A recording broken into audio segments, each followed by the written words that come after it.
Hello, everyone. Welcome to another episode of The Person You Want to Be. I am your host, Eric Teplitz. Today, it is my great privilege to have on the podcast a fellow lover of the outdoors, hiking expert, Cris Hazzard.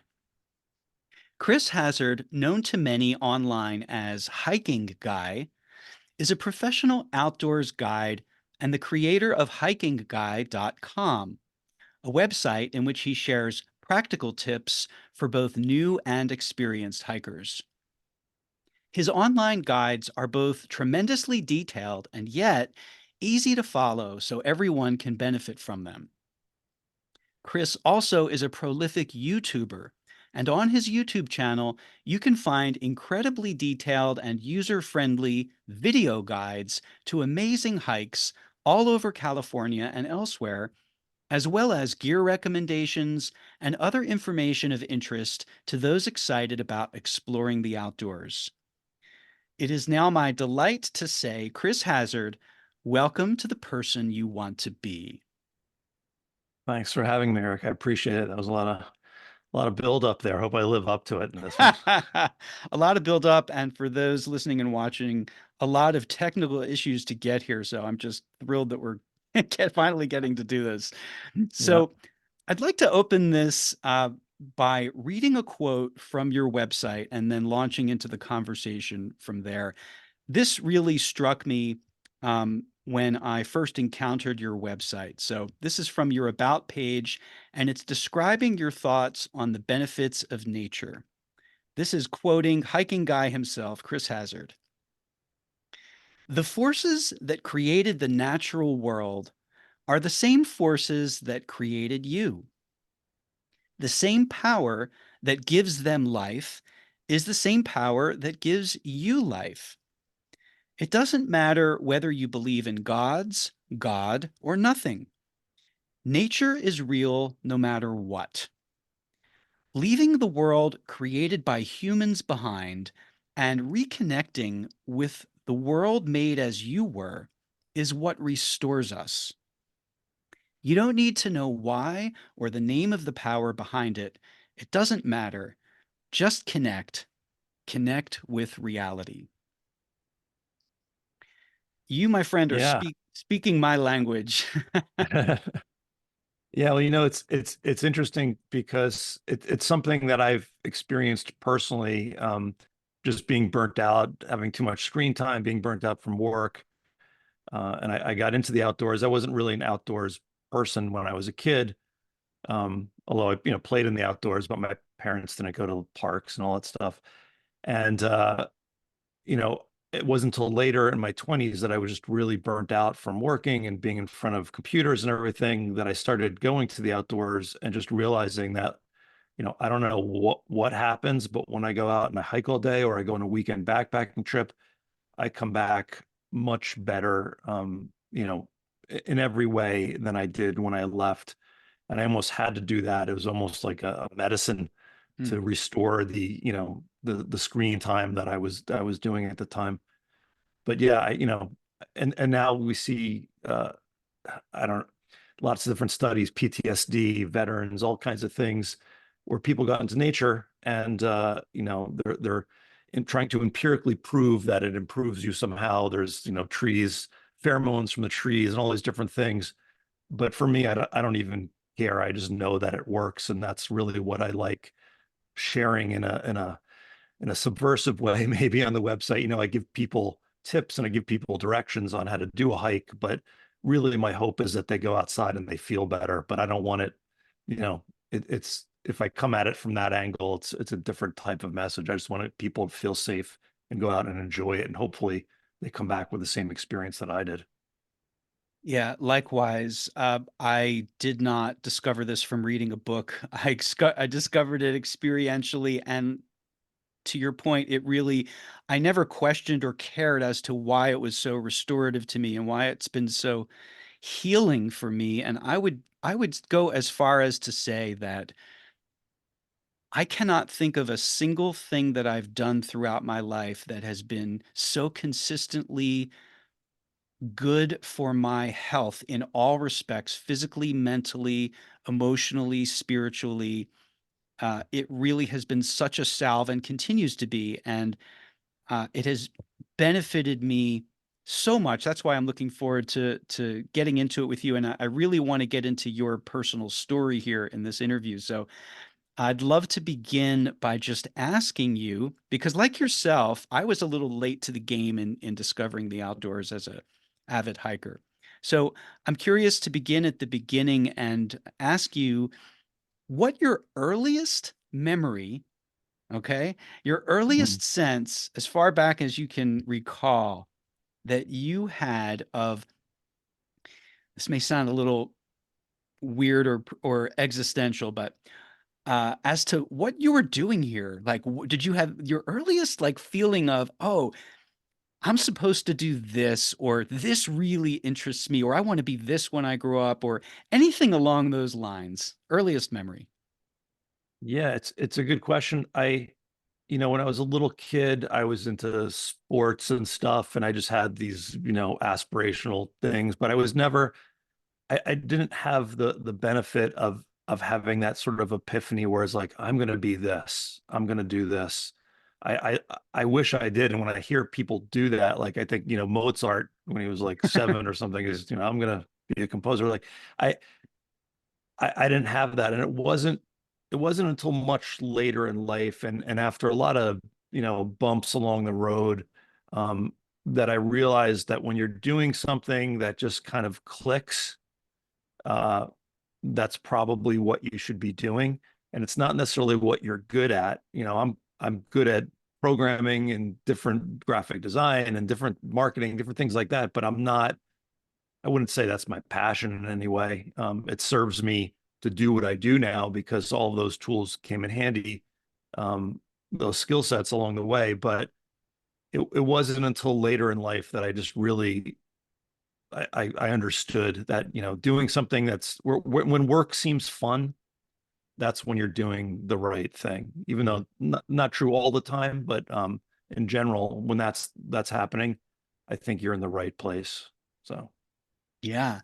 So tell me then a little bit about growing up. We connected a little bit before I hit record on this interview, and I think that there's probably going to be even more parallels to discover, but we have some interesting things, points in common in terms of we went to the same college, we grew up in a similar area, we went to the same college at the same exact time. We both are East Coast, natives who transplanted themselves out here into Southern California. So just a lot of sort of interesting parallels there. Can you tell me a little bit about where you grew up and what things you were most interested in as a kid, even just for fun? Yeah, yeah, no, I grew up originally. I was born in just outside of New York in Jersey City. I grew up in that area. That's where a lot of my family was.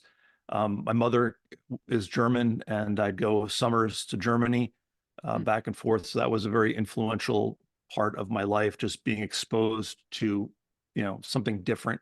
And when you're in New York, you're exposed to something different anyway.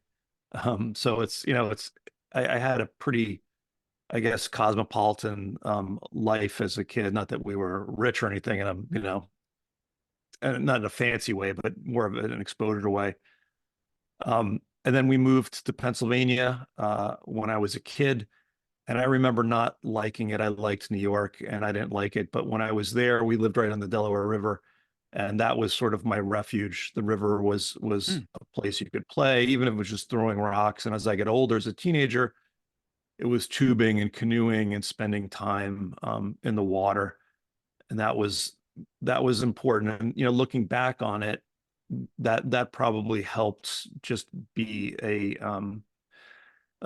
place of solace during high school, which is just a very angst-ridden time. I was at that time I was into the arts and music and um, I'm dating myself, but I used to be into like punk rock, and there was a venue called City Gardens in Trenton, and you'd go to City Gardens and you go see some punk rock shows and all that kind of stuff. But The river was always there, and that that that was an important part. Just looking back, I think on my upbringing, because I wasn't really outdoors otherwise. My parents worked all the time, and there wasn't a lot else going on in Pennsylvania. Yeah, interesting. I grew up in Philadelphia and not far from where you were talking about. I think you mentioned before we started you were spent this time in New Hope when you moved to New Pennsylvania, Hope, right? yeah, yeah. And interesting to hear about the river. Interesting to hear about your interest in the arts and music. Did you play any instruments or did you participate in art making, or was it mostly just a something you drew energy from and enjoyed as a lover of it? Yeah, it was mostly just enjoying it. But I also, when I was in my early 20s, I was in a band, and we played in the different bars in New Hope and different places.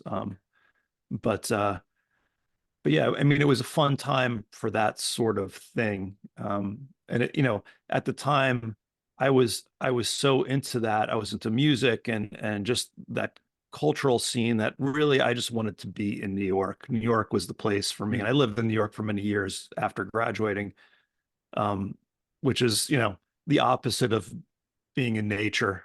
And there's a natural aspect to it, but it's not, not not nature as we normally see it. But that was what I was into for a long, long time. And I wasn't into hiking. And like I said earlier, it wasn't until later that I found the outdoors. And even in New York, this sort of epiphany happened to me in New York.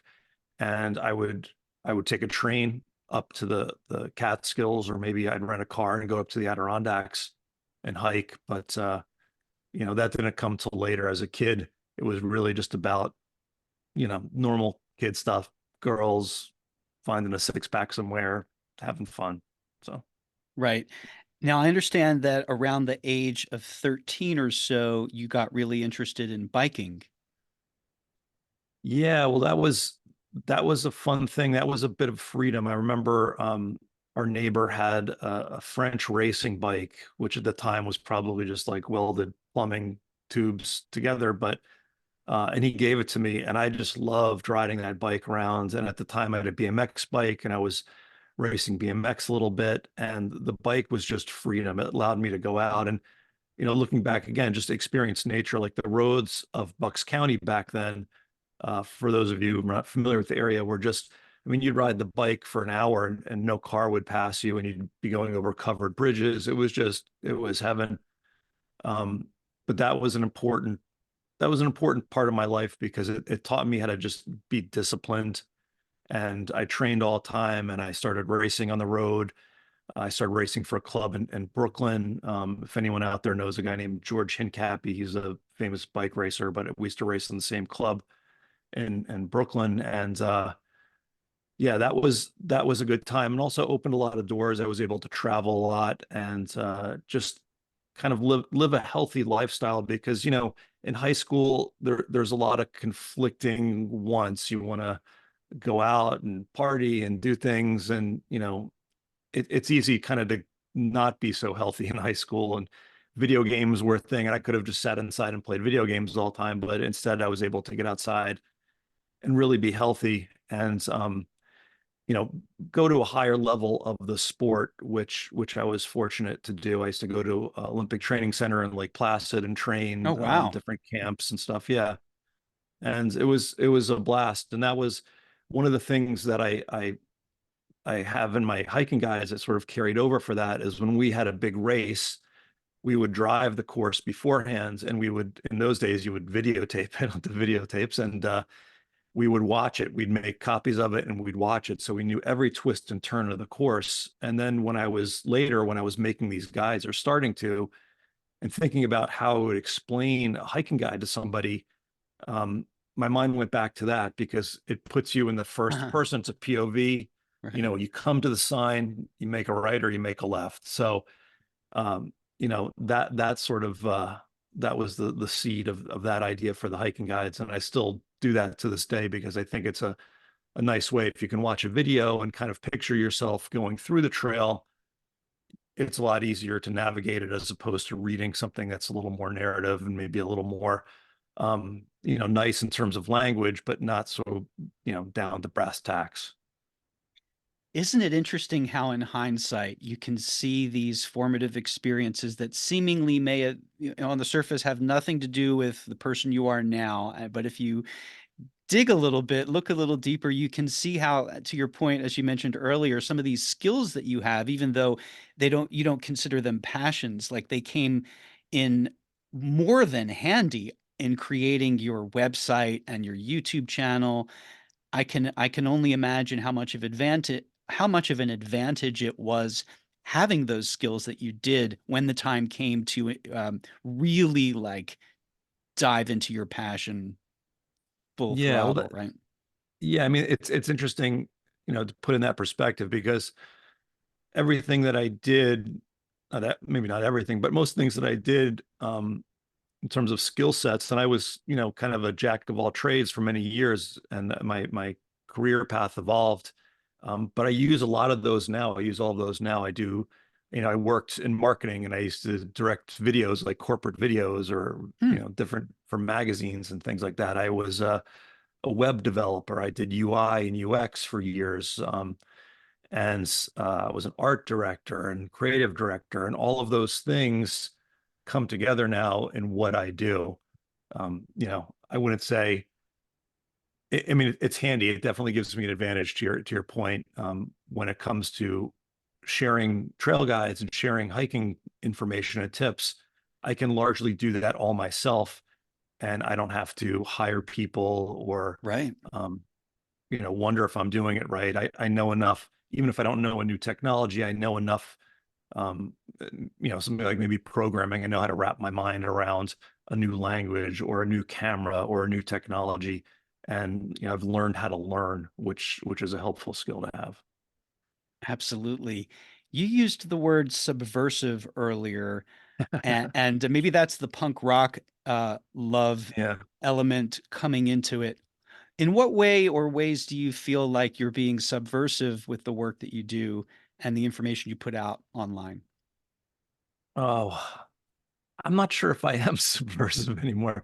When I was a kid, I mean, you're a teenager and you're angry and you just, you want to wreck things and do stuff like that. So that was more of that. I mean, I think maybe I'm subversive in some ways. I'm different from a lot of other sites and YouTubers. I don't, the traditional model for a YouTuber is you get sponsorships, right? So there'll be a commercial for some sort of whatever you're selling, green shake or something like that, and that's how you make money. And I don't do that. I think even though it means I have to have like a part-time job in order to support my regular job of doing this, um, I don't go along. I don't feel comfortable doing that. I just rather would like sort of preserve my editorial integrity and not be beholden or have even the perception of being beholden to a brand. Hmm. So I'm kind of strict about that. I have some very hard boundaries when it comes to that. And I do my videos different, I think, than other people. The trail guides are definitely different than if you look at like a hiking blog and look at a trail report. It's usually about the person's experience, whereas I try to focus on what the reader's experience will be. Um, but I think in a lot of ways, maybe that's carried over in terms of the fact that I'm not like other YouTubers or other blogging, such a weird word, but other people writing about trails and stuff out there. So I hope it's for the best. Maybe I'm just being a jerk. I don't know, but Well, maybe I'm being foolish. I Yeah. don't think you're being a jerk. In fact, I think that maybe the way in which you're subversive is by having a certain personal integrity and not compromising what you do, which, that's very punk rock. And it's also very refreshing, like as a someone, using your site or videos, you're not bombarded with ads. There's no ads on your site. Any gear recommendations are, you only recommend things that you personally use and like, and there are no sponsors, as you mentioned. So that earns a lot of trust, I think, with the people who benefit from your work.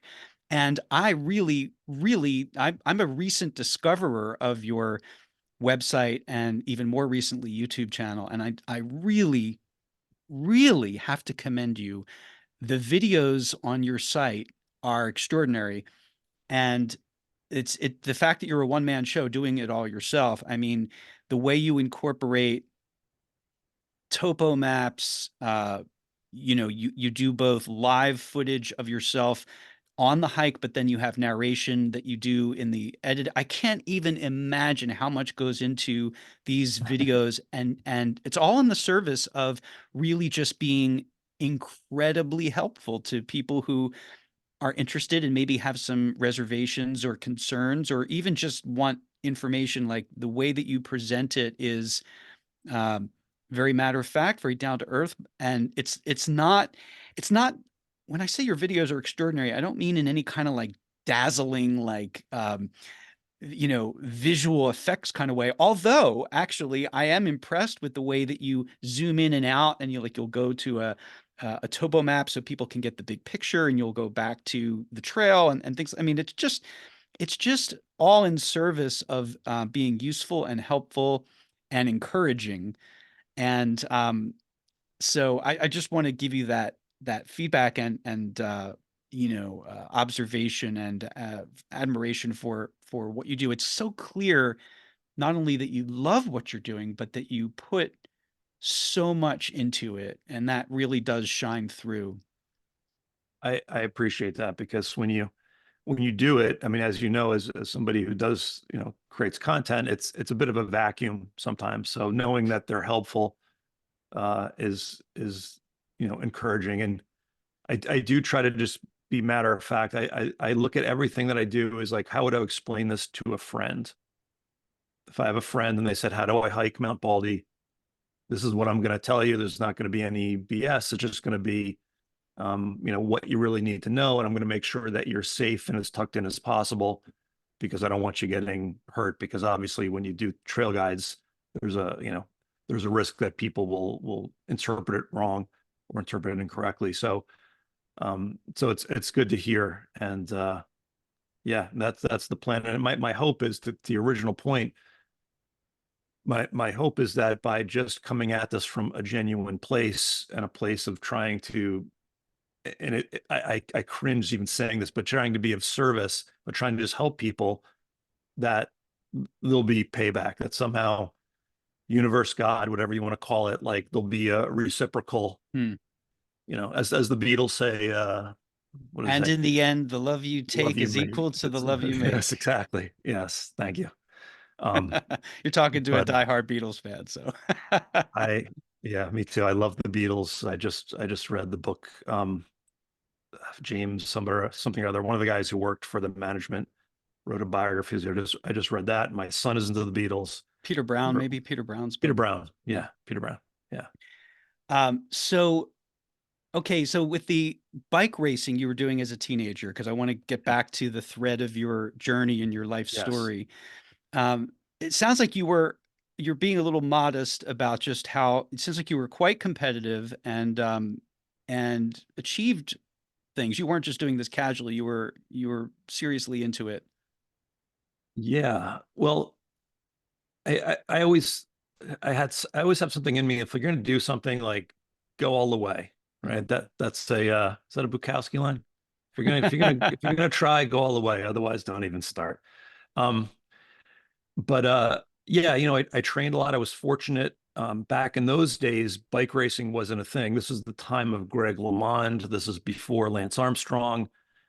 There were, I could count on two hands the number of bike racers in my area. But I was lucky in the fact that I had what was called a masters team. So guys who were older, and they taught me, they had been racing for years, and they taught me all the ins and outs. And when I would go to Germany in the summer to visit my family, I was lucky enough to race over there. And over there, bike racing has been around for, over 100 years. It's very mature.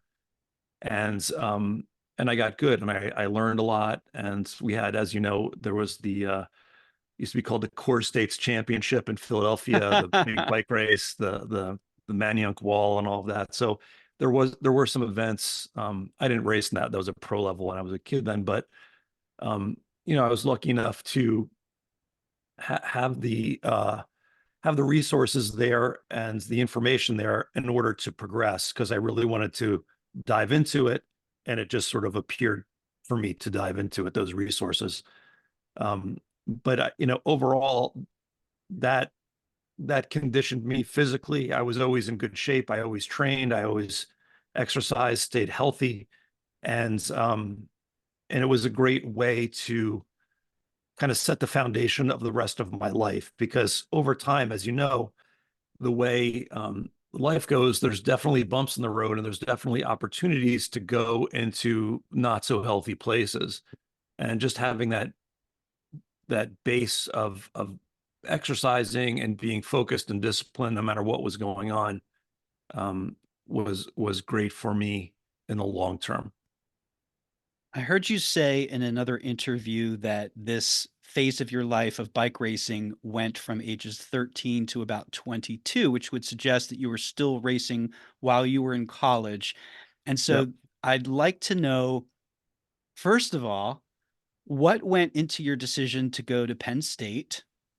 Yep. What your mindset was like, how you chose your major, what your, if you wanted to sort of summarize your general kind of orientation toward life during your college years, as much as you care to reveal about that. Yeah. Um, and also the role that bike racing played during that time. Yeah. So I like as I said, we both went to Penn State, and I ended up going to Penn State, a combination of financial reasons and also because they had one of the best bike racing teams on the East Coast. Oh, I had no idea. So yeah, they built a campus in what was it called? Fogelsville, which was near the velodrome in Trexlertown. So that was a big thing for track racing. And I went there for the first 2 years and I trained there. And uh, it Is that was a branch campus? branch campus. Yeah. And then Okay. I did the last two at the main campus.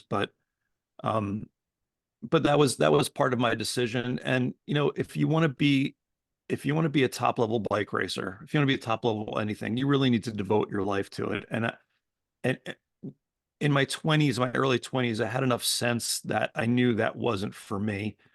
And it was around the time that doping with EPO started getting big, the stuff that Lance Armstrong got, busted for, among other things, hormones and different things. And I could easily see that there was in bike racing, especially when I would go to Europe and ride, there were two levels of racing. There were people who were, doing EPO, and there were people who weren't doing EPO. When I was here in the States, even, I'd raced in Europe for a few years at that point, and I knew my fitness level, and all of a sudden, a lot of people were getting better. Hmm. And you kind of heard rumblings that it was going on, and I wasn't sure if it was that or maybe I had just peaked physically, but whatever it was, I just knew that life was not for me. So I just at that point I had been doing it for 9 years, riding in the winter in the Northeast, as Wow. riding just when it got dark at 4 o'clock, I would find like a stretch of highway that was lit in Bucks County by like this toll bridge, and I'd ride like back and forth down this quarter-mile thing just to get the miles in, because there was no Peloton or any of that kind of stuff in those days. Hmm. And I just had enough of that, and it was time just to maybe enjoy life a little bit more.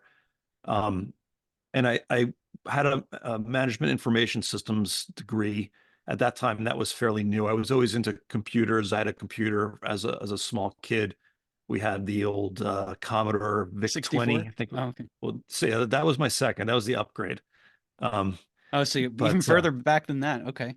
yeah, yeah. So I'd always had a computer. I'd always been into it, and at the time, to what we were talking about earlier, I didn't really have a clear vision of what I wanted to do or what I wanted to be in life. And I was just listening to the advice of my parents who had, good intentions. And they were like, you should do something with computers and do something with business. And that just seemed like an easy fit. And, uh, and yeah, I did well in school. I graduated, what they call it, with distinction or whatever. I was a good student, and I tried hard, and I got a job right out of college working for a big international consulting company.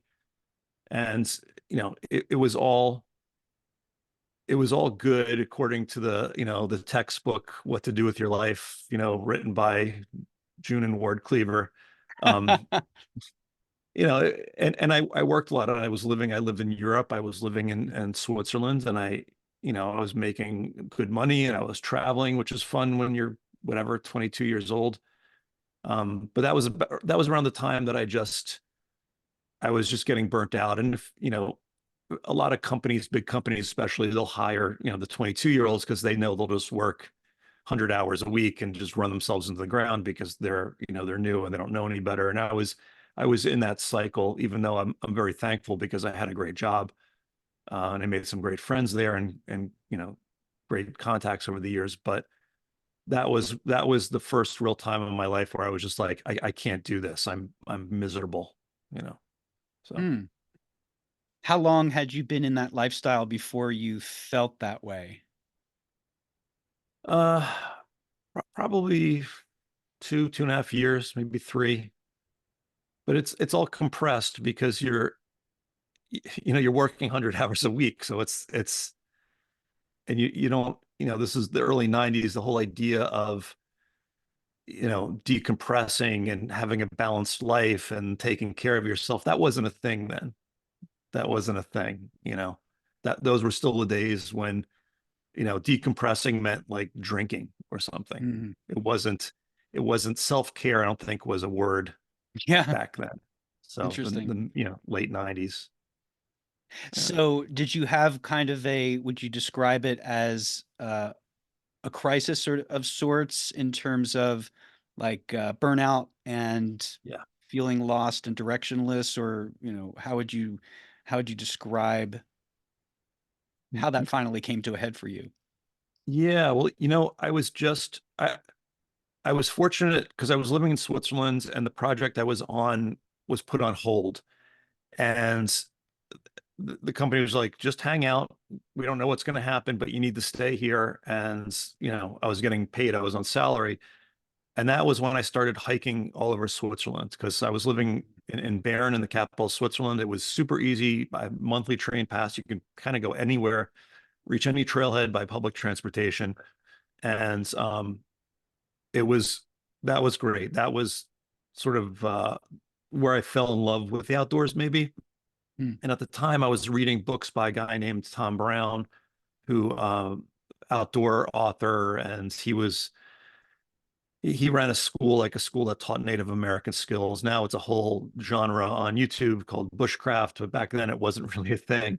But I came back from Switzerland for a few days, and I took this course where you go into the Pine Barrens with basically not with nothing, right? And you learn all of these native skills. You learn how to build a shelter. You learn what food is edible. You learn how to trap animals, do all kinds of different things. And that blew my mind because after that, I walked out of there thinking, I don't need money to be happy, which I didn't know beforehand, because you grow up and it's like you need a job, get a job, and college costs money, and I have college loans, and there's money, money, money, money, money. And now it's like, well, you know what? If I don't have any money, I can just walk in the woods and live, and it's going to be fun and it's going to be awesome. And that was liberating for me Hmm. because then I realized I didn't have to be miserable in a job that I didn't necessarily like. And that led to the beginning of a series of different adventures and jobs where I just said to myself, you know what? I'm going to do anything and everything that I ever wanted to do in life. I don't know what I want to do, but I'm just going to do a lot of different things that I wanted to do. So I left Switzerland. I left that job. I moved to New York. I was living in Brooklyn before Brooklyn was like the cool place. When I was a kid, Brooklyn wasn't the cool place. Brooklyn, it was like saying the Bronx or something. Now Brooklyn's a fancy place. Um, but I lived in Brooklyn. I worked as a bike messenger, which was maybe the hardest job I've ever had, riding the bike Wow. through Manhattan in the winter, And maybe the cold most rain. dangerous. New York City. Yeah. I never got into any accident and everything. I'm always, probably from my experience of bike racing, I was always pretty defensive Hmm. rider, and I was okay. But yeah, that was a tough job. My favorite job out of that period was I worked as a New York City tour guide on the double decker buses. Hmm. So I got a tour guide's license, which in New York is actually a thing. It's not just a formality. You have to take a test and answer questions about architecture and all kinds of in-depth things. But that was a blast. I did that for um, maybe a year or two, but just being outside all day, showing people I had grown up in New York, I knew it inside out, and showing people the city and sharing that with them was so much fun. And there was a sense of freedom about it too. And it's if I look back on all the jobs that I had before, being being hiking guy, that probably came the closest. And there's a lot of parallels to it because you made up your own tour, and you're working with people and helping people, and probably something in that planted a seed that was something I liked doing. But yeah, Yeah, that was a another blast. great bit of foreshadowing for sure. So, Yeah. so many parallels, and sharing your knowledge and enthusiasm for an area with people, being a guide. Yeah, it's very, very interesting to hear that. I'm guessing you had to take a significant cut in pay to go from the job where you were in Europe to doing these jobs in New York City, yes? I did, but in those days, I lived in a basement apartment in Greenpoint, Brooklyn. It cost me $250 a month. Mm. So I lived in a basement, but I was outside all day, so it was really just a place to crash. But yeah, and it didn't, like I said, it didn't matter because it was fun, and I made enough money um, to be okay, to be happy, and Just out of it's curiosity, what yeah. was the parental perspective on that time of your life? Because again, according to June and Ward Cleaver, you had this great thing, and now what are you doing with your life? Yes, yeah, I'm sure they love that part of my life. Yeah, my parents were supportive. My parents were loving, and they're from a different era, and but they were always okay. There was no flack from it. I think as long as I didn't have to maybe borrow money from them or do Mhm. anything extreme like that, it was okay. And yeah, I was lucky. I know a lot of people didn't have parents that were as loving as mine. Obviously there's ups and downs and all kinds of things, but in general, I was good in that respect. So that was a blessing. Yeah. How and when did you end up moving out to Southern California? And if I missed anything important that came before that, please Yeah. please let us know about that. Yeah, well, I was in New York, and that was the time that websites were getting big, and I started just doing freelance website work because it was stuff that I knew. Give us I a also year had if you could about This is 1997, mhm. 98, around then, maybe 98. Um, and I also had a lot of contact still because I was still doing contract work from my old job. That was if anyone's old enough to remember, that was when Y2K was a big thing. I used to work on these big computer systems. Everyone was afraid that the world would explode. So I used to travel around. So I was doing some of that type of work part time, but it was good because it kept me in contact with people, kind of in the more mainstream business world.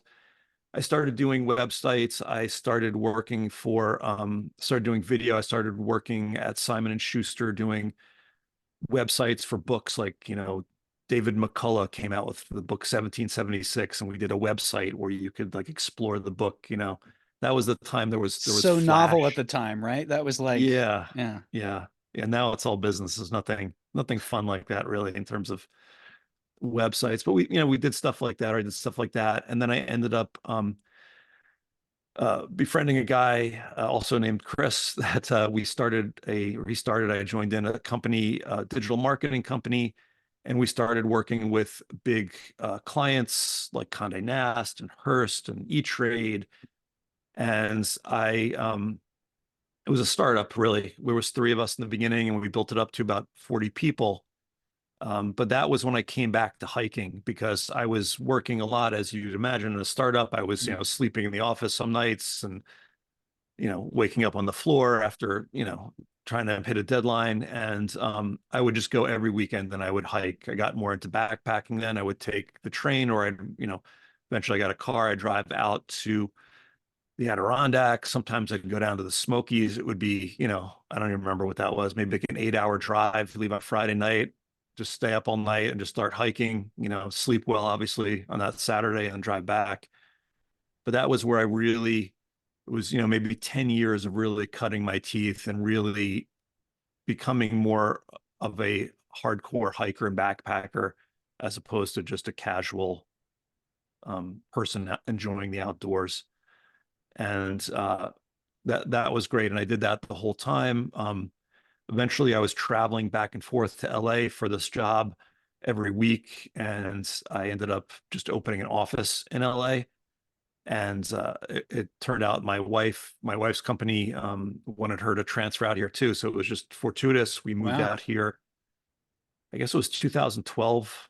And then it was great. Then I realized I didn't realize before moving to LA what a playground it is for the outdoors because I would fly in, I was working, I would rent a car, I'd be driving through the typical Los Angeles traffic. I'd be, do I take you know, do I take Jefferson or do I go on the 105 to get out of LAX? Like all these just these kind of dreadful LA experiences that people talk about. When I moved here, I really got into the mountains and I got into the desert and started going to the Sierras more. And I had gone there before, traveling to hike, but now I was within striking distance. And before I had a child, I could just go wherever, whenever.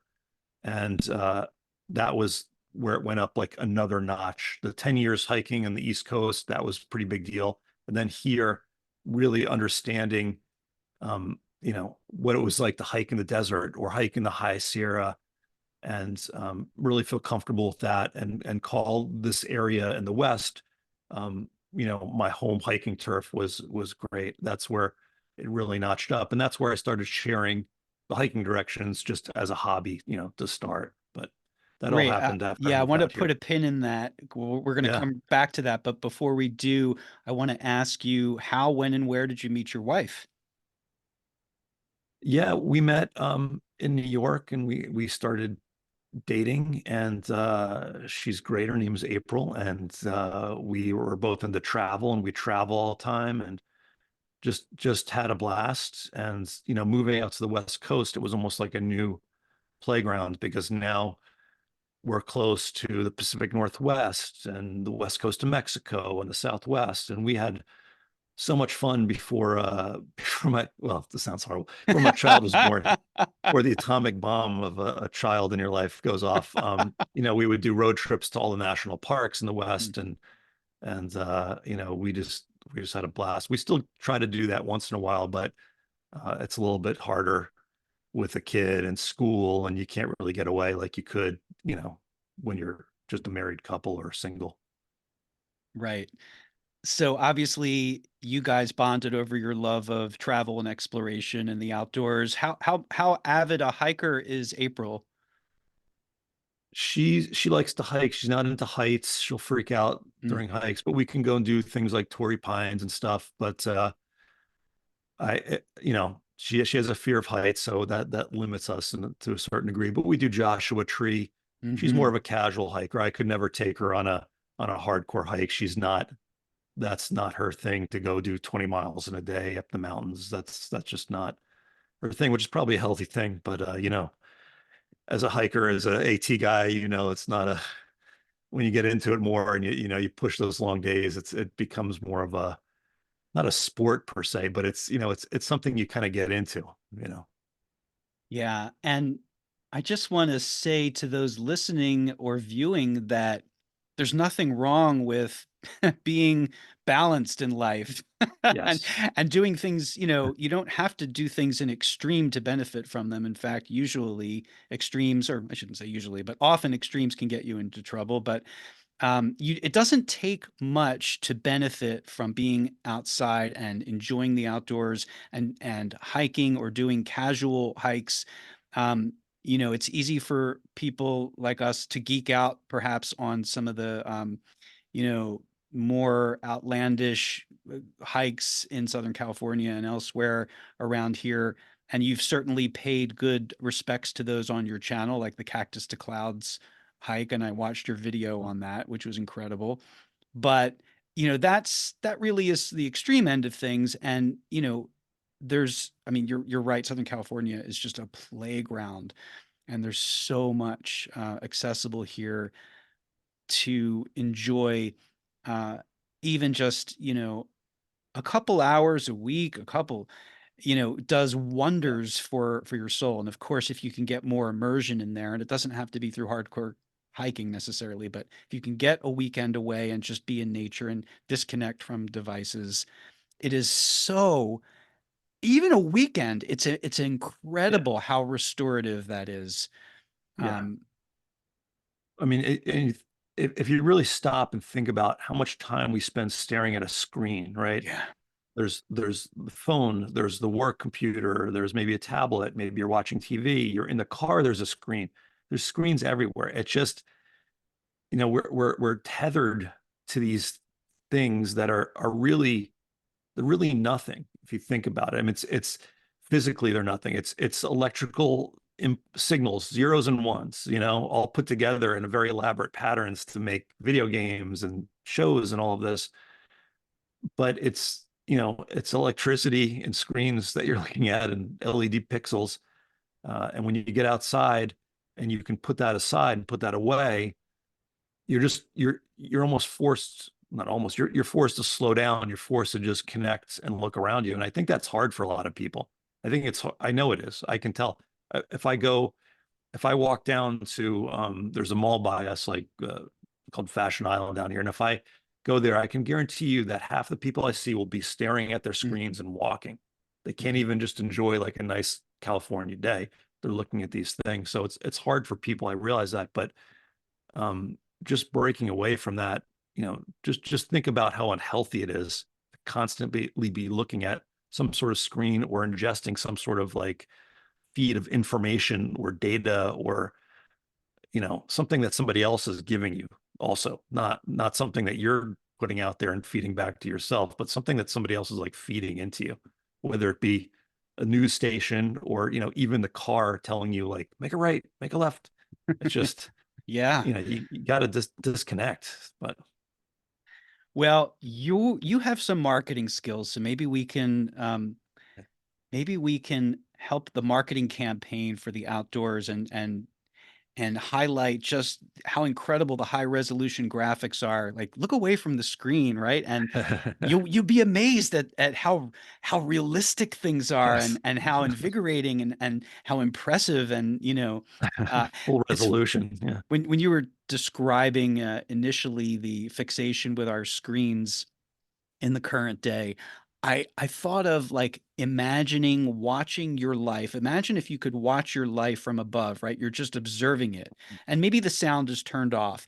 And, you know, think of the difference between, if you're observing your life and most of your life is spent in front of screens or interacting with screens or staring at screens. How boring is that as a viewer watching down on your life to just see, is this guy ever going to like do anything besides sit there and look at his screen, or stand there and walk and look at his screen, or, go inside and look at another screen?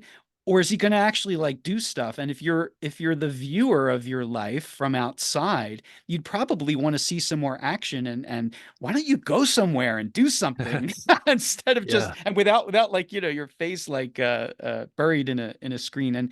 And to be fair, if that's the right word, um screens are compelling, and I mean, we benefit from this technology in innumerable ways. You've built a career out through yep, using it. yep, So it's not as simple. It's not a black and white thing, but I think that uh, it's essential to our health and sanity to have some kind of balance. And, again, speaking from personal experience, the healing aspects of being out in nature, and I don't,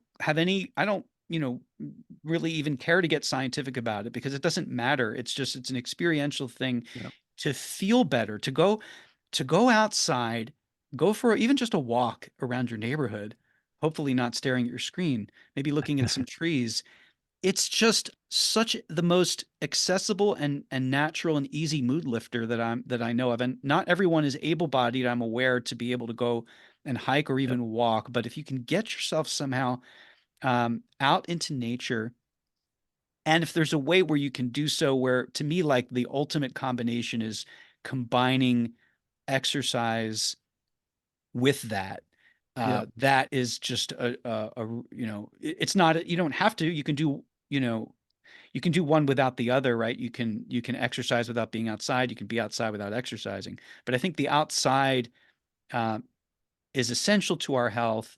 And personally, I have no interest in working out in a gym because to me, it's being outside is just so nourishing, and I much prefer to get my all of my exercise outdoors. And of course, I live in Yeah. Southern California, which makes it a lot easier than some places. Yeah, no, I agree totally. And it's an interesting point about looking at your life, right? Like looking at yourself, looking at these screens, like you wouldn't watch that. That was the story of your life. That was the Cris Hazzard story. And to me, watching TV, he'd be next, next. Yeah. And the screen question is an interesting dilemma too. I think Mm, you need, I think a lot of people don't look at things critically anymore. And maybe just because we're all bombarded by so much information, so many viewpoints, if you looked at um, being in front of screens and consuming information critically, you would realize that we all do it way too much. You wouldn't say if it was alcohol, mm. you'd be drinking 2 cases of beer a day or a couple bottles of vodka. It's just way too much. And you can enjoy alcohol, but you can do it in moderation. You can do it balanced and with some perspective. And it's the same thing with screens. It just needs to be, you need to be thinking like, why am I looking at this? What is this person telling me? What's their motivation in telling me this? Yeah, and Um, and you know, so much of the technology is it's built into it to be addictive. yeah, It's yeah, so much money rides on capturing people's attention, and so they know every trick in the book. It's like the yeah, casinos in terms of their understanding of human psychology and how to keep you in there, and yeah, keeping you right playing. yeah.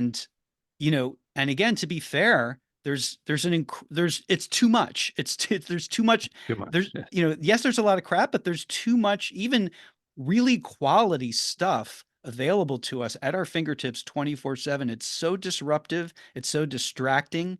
And to your point about being conscious, it really requires a certain vigilance and yeah. deliberateness to extricate yourself and to set some kind of rules and boundaries. Otherwise, you'll just be consumed. And I'm as guilty as anyone. I mean, these things It's I'm easy. Yeah, yeah. Yeah. yeah.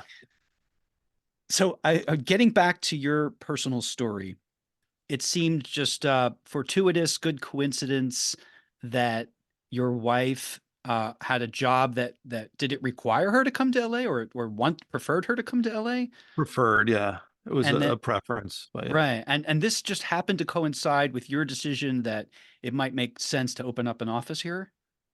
Yeah, well, she was first getting getting the asks to do it, and I was traveling quite a bit, and I just did the math. It took me 2 seconds, but to get an apartment at that time in downtown Los Angeles was cheaper than flying back and forth every week. Hmm.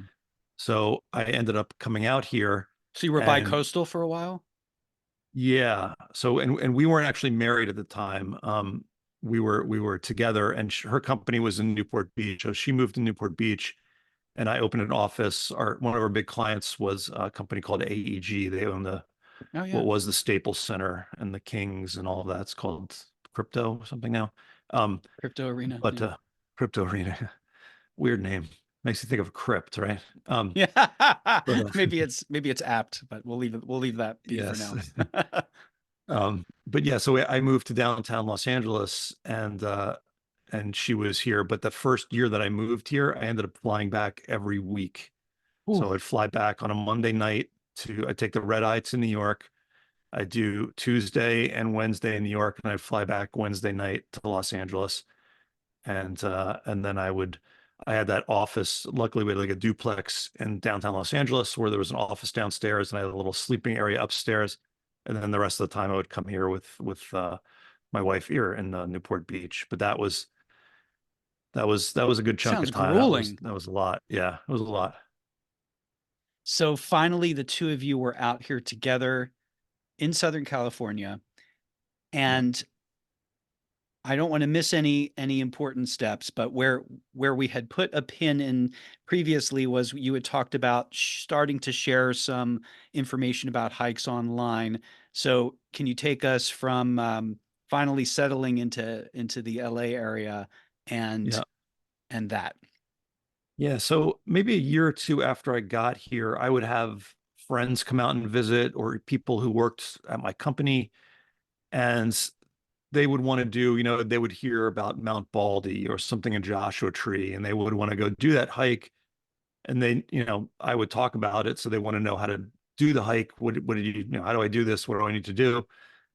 And I would just write up directions, and email them. And then I thought maybe I could put this online. It'll benefit somebody. Just put this up there because other people are probably asking the same thing. At the time, it definitely was not an idea for a business in any way, or it wasn't going to make money off of it. I was just sort of, let me just put it up there. And this is, You had done the work anyway to write it exactly. up. I had done the work. I knew how to, spin up a WordPress theme at the time, and just throw it up there. And it just, I remember, I don't remember when it was exactly, but maybe a year into it or a few months into it, like looking at the analytics, I just put them in there inadvertently, not really thinking about it and just sort of stumbling on it and seeing that there were like thousands of people that were using, the Mount Baldy directions or the Hollywood sign directions. I was like, oh, that, this is actually helping people.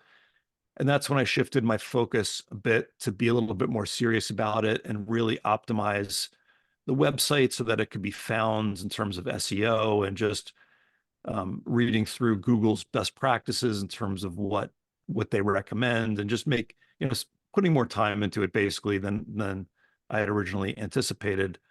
Um, and then an extension of that, I remember when this was maybe the GoPro 3, it was an older GoPro. One of the old GoPros came out and I said, going back to that idea of watching the bike race on a videotape, it would be great. I should just do a video of this. And I started with the video, and the video was really an afterthought. It was really a supplement to the website until maybe about a year and a half ago, 2 years ago. I didn't really put a lot of time into the production of it. It was more just like, here's a walkthrough of the hike, not the entire hike, but the important parts of it. But that's how it all sort of spun up in the beginning. Yeah, very interesting. Were you completely self-taught in regard to learning about things like SEO and attracting visitors to the web and that kind of thing? Because, Yeah. yeah, go ahead. Yeah, sorry. Yeah. I mean, I knew from my marketing work before, we didn't really do much SEO. We really were a shop that would build things or would make videos for companies. So, we would be more of a project-based sort of one-off type shop. So I didn't know much about SEO. I had a programming background, but I definitely was rusty in it all. And I just had to take some time and basically relearn programming. I learned PHP. I got a WordPress theme, and I realized it wasn't going to be good. It wasn't going to be able to do like things like the maps and things I wanted to do. So I ended up writing my own WordPress theme and learning Wow. WordPress. And then for the SEO, it's funny because I've heard on other podcasts people have accused me of doing nefarious SEO things. I don't do anything. I really just read the Google Webmaster Guidelines. They have a big, I think it's just a web page now. It used to be a PDF file where they tell you, I can sum up those 50 pages in one or two sentences, like write good content and don't put a lot of, BS in there. And that's really what I just focused on. And again, I was looking at this as, how am I going to explain a hike so that people can have fun and do it safely and not be apprehensive about going and doing this? I wasn't coming at it as, what's going to be an article or a blog post that's going to get a lot of eyes or get a lot of visitors. It wasn't like that. Maybe that's a mistake. Maybe, I don't know. I don't think it was a mistake, but that's Mm. how I came at it, and that's how I come at the videos now. Everything's sort of, and I'm sure maybe we'll get to it, but videos, you know, there's two ways to come up with a YouTube video. You can think of it like Mr. Beast or one of those big guys and be like, what's the most interesting kind of outrageous thing I can do to get people clicking on that thumbnail thinking like, I want to see what's going to happen. This sounds crazy versus I'm going to show you how to hike to Mount Whitney. That's a lot more utilitarian. It's not going to get those big numbers, but that's the way I come at things because that's essentially what it's all about. It's about helping people figure that stuff out and not creating like a sensational story. Now, when those two things come together, I can include some elements that may make it a little more interesting. I'll definitely do that, but that's not how I come out like the website or the videos or any of that. So Yeah. What does April think of your alter ego as hiking guy? she she knows me as hiking guy the whole time. I've been hiking and we've been hiking the whole time. So um she likes it. At first when I started doing this full time, I think she was apprehensive, just like, saying before, my parents probably weren't the happiest about me being a bike messenger. But once she knows I can pay the bills and do all that stuff, I think it's okay. But she's very supportive, and when I try to stay home a fair amount of time because I want to be a parent and I want to be a husband. But when I do have to leave occasionally, I have to go away for a couple days to go do a hike or do something. She's very supportive, and I couldn't be more thankful for that. Hmm. So it's nice. Nice to hear that. So I want to hear the nitty gritty details of transitioning from you have a company that you're a partner in. Did I hear that Yep. right? The startup, and Yep. you're working probably long hours here in LA. How did you, Yep. and then, you're just as a sort of like almost a whim, you're starting to post content about how to hike Mount Baldy online. So to go Yep. from there to where you are now, I'm interested in hearing as much detail as you care to share about the process of discovering. First, you said you looked at the analytics and thought, oh, people actually they're looking at this. Yeah. So where did it go next? Yeah. So as I mentioned, I just wrote a custom theme for WordPress so that I could get the hikes up the way I wanted them to be up. When I first started the site, I had more general content, because I love to ride the bike still and different things like that. So I was, shared some of that, and then I realized that as a solo creator, essentially, you need to really just focus on one thing. You need to pick a lane and put your energy into that, and not just, the other things don't really do much for you. And I could look at the analytics and see that people really resonated with the trail guides more. From there, people started asking me, what kind of gear do you use? And that was when I started being able to make money from the site. And at first, it was just enough to pay for the hosting because it was all coming out of my pocket at that time. But through affiliate links, which if you don't know what that is, if you're listening, it's, I recommend a backpack. I put a link to that backpack at REI. And if you click on my link, then I get a small commission off of that. And you don't pay any extra, but that's what REI pays me to refer that business essentially.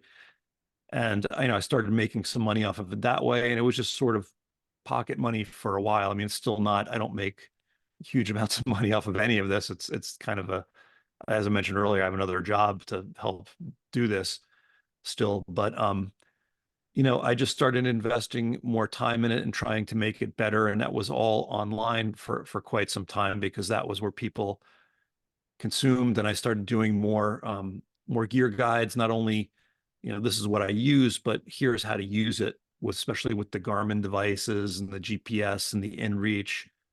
And that's all been good for me. I'm thankful that that's there, and I'm thankful that I can explain that to people in my background in technology and user interface design and user experience. Hmm. That all helps evaluate those things and look at it maybe a little bit more critically and kind of just break through quicker maybe than I would if I didn't have that experience. But um, started doing more gear stuff, and I guess maybe you're 12 or 13 years in of having this business. I Oh, was that's a long time. You just say that matter Yeah. of factly, but so this was really an evolution over a long period of time. And would you say that it was continually gathering momentum as you were doing it, or the amount of time you were putting into it, did that ebb and flow? How would you describe? it, Because 12, 13 years, you just mentioned that like in well, passing.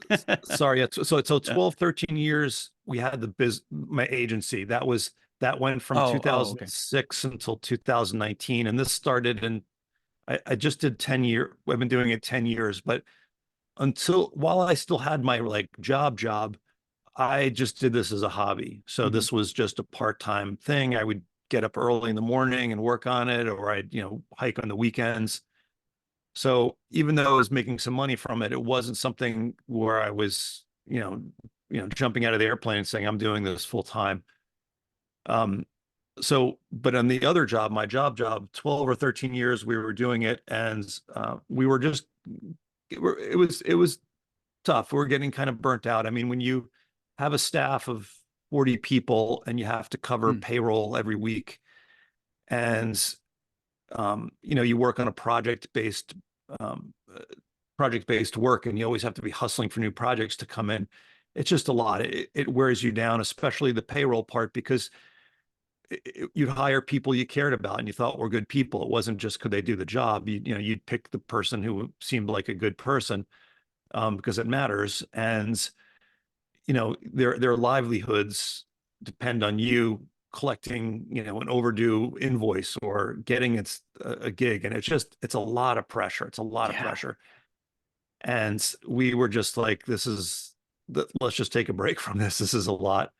um, so we were able to essentially sell the agency off, transition from that, incorporate that with another agency, get jobs for all of our people. So if you Hmm. wanted a job, you could keep working there.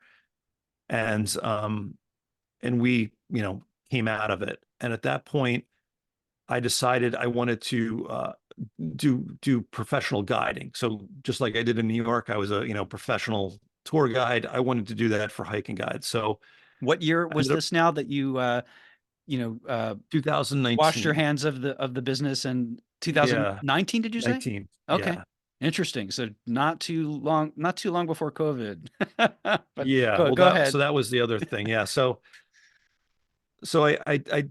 I invested quite a bit of time in guiding people and, getting insurance and taking, wilderness first aid courses and CPR, and just being prepared and having my bases covered, because a lot of guides, what I learned from doing research is that a lot of people just have like a meetup group, or they'll just take you out, and there's no insurance or no nothing. So if you go out and, you get hurt or whatever, you're kind of on your own, and who knows who these people are. So I really wanted to build on my reputation of what I had online and be able to take people out. And it was great meeting people and taking them out. I mean, it was just to actually go and hike with people is probably the most fun thing you could do, especially if they were familiar with the website and they were getting a kick out of it more so than just some like corporate guys flying in for the weekend who wanted to do a hike.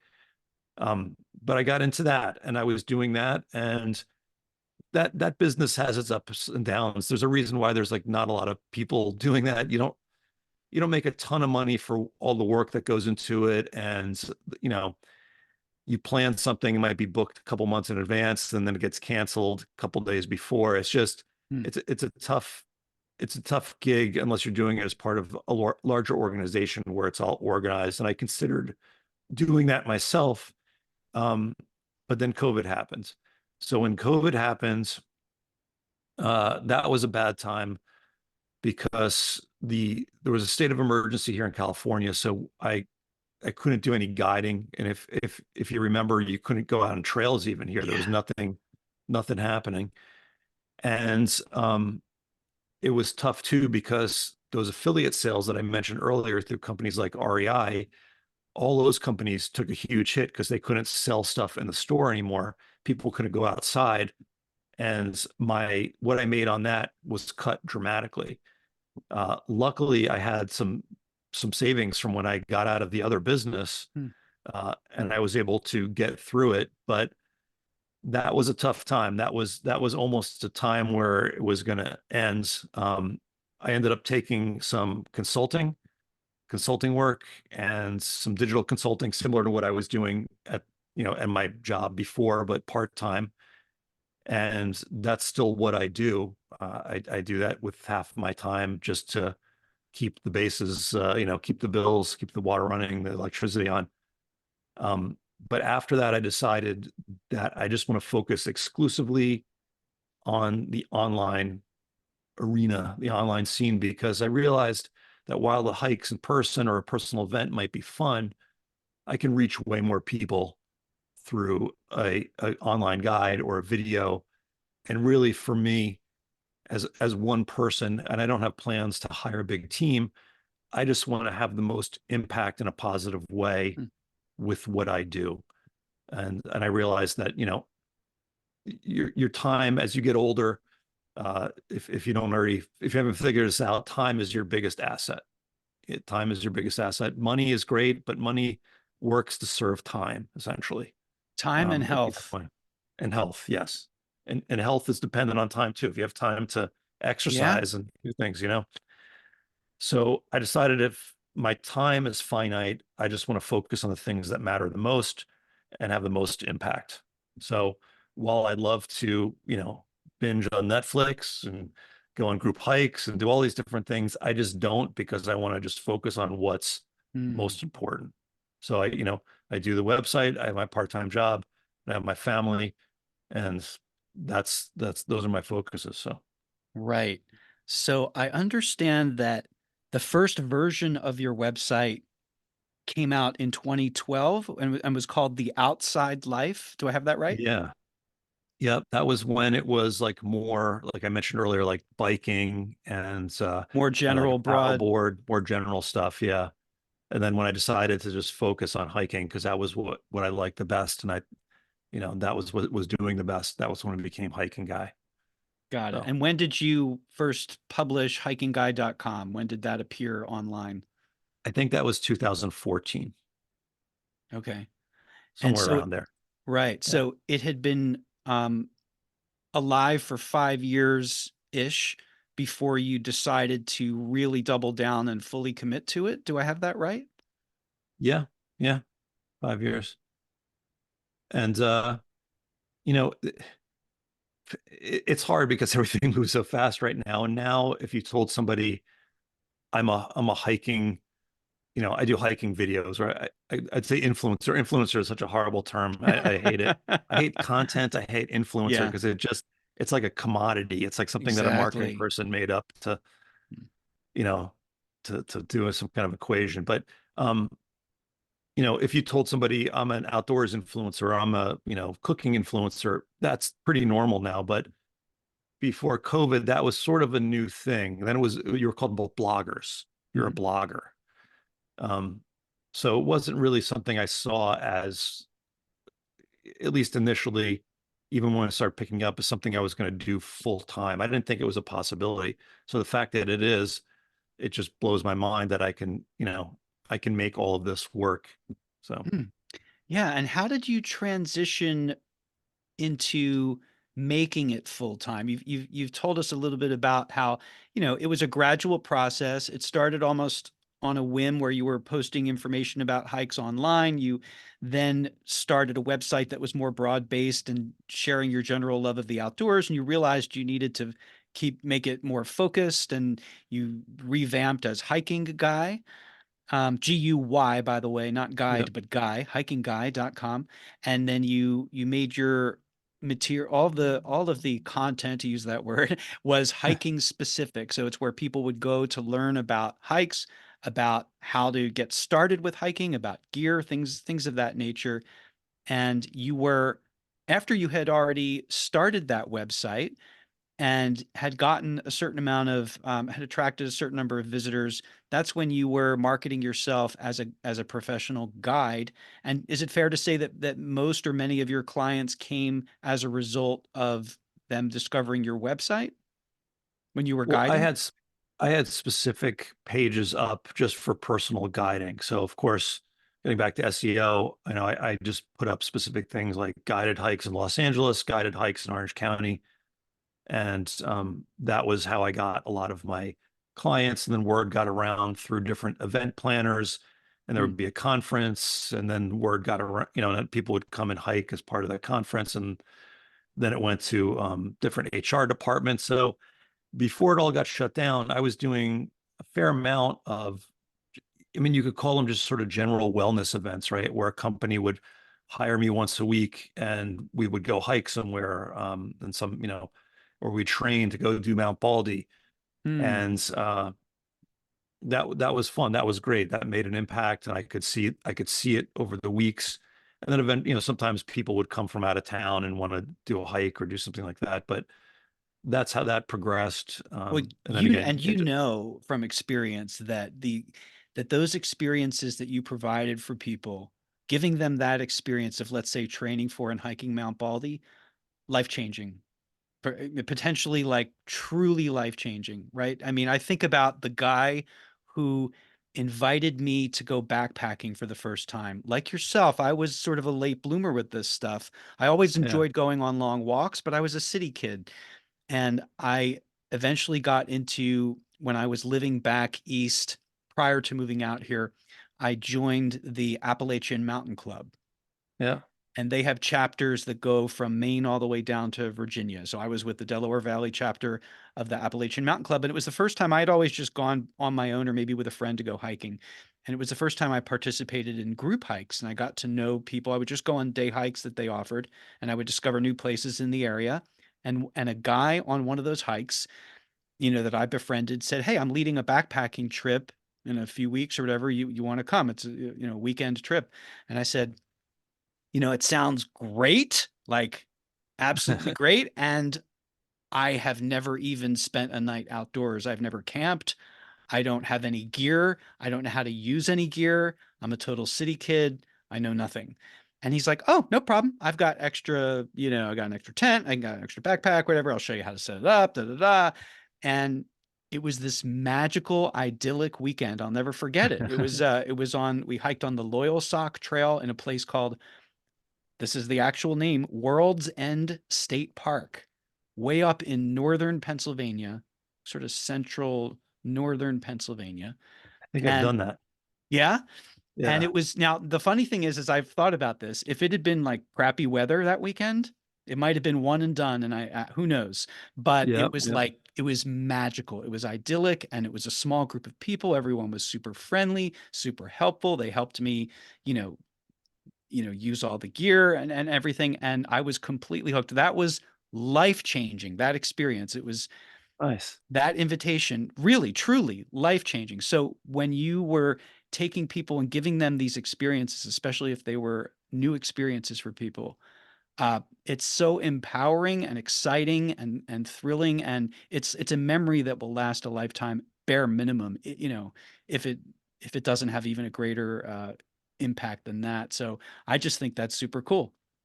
Thank you. Yeah, thanks. Yeah, you don't really, when you're doing it, you're just focused on doing it. You're not necessarily thinking about what the impacts are. But and yeah, I've done that. I know where you mean. There's a, I don't know if it's in the same park. It's the Loggers Trail route. It's like a maybe a 25, 30 mile backpacking loop. But I've Hmm. been up there. Um, it's an interesting place there in the middle of Pennsylvania, up kind of by the border of New York, right? Up That's right. north, kind Yep. of. Yeah. Yeah, it's a beautiful place. So when I moved out here, I had only, let me see, I had done that backpack, and then I did through the Appalachian Mountain Club. I did a week long hut to hut trip in the White Mountains, That's awesome. which was again magical, restorative, invigorating.